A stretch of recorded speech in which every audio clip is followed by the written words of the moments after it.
Well, just the fact that he comes here today shows us that we're on the map, and we've gathered some attention for the things that we're doing here in the city of Shamokin. Our library building straight down the street, we just got $200,000 for infrastructure upgrades through the governor's office. We have 2 dispensaries that were just awarded to the city of Shamokin through the state.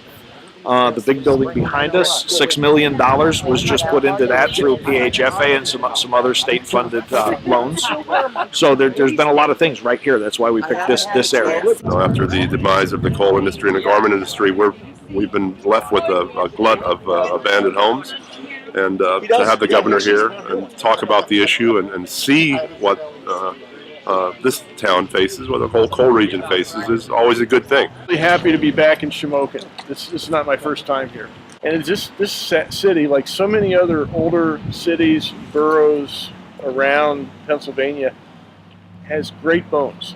I've always loved the town, and I've seen in my own experience there's a lot of good momentum working in a positive direction. Whatever we do is going to take some money, because Shamokin is one of 2,500 municipalities all across the Commonwealth that are facing exactly the same thing. And then you add, not just blight, but flood mitigation. You add access to broadband. There's so many things that we could do, infrastructure, things that every community can say, I really need this.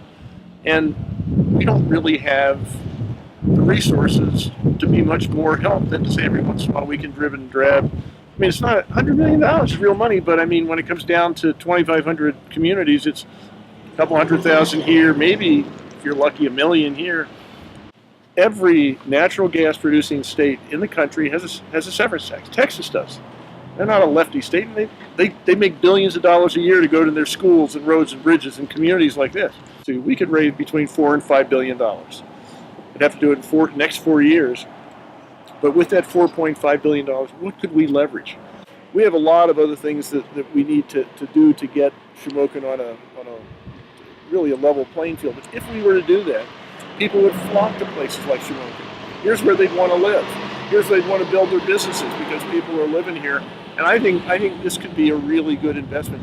But there's such a great small town sense of community that you get in the city here that is it's unbeatable.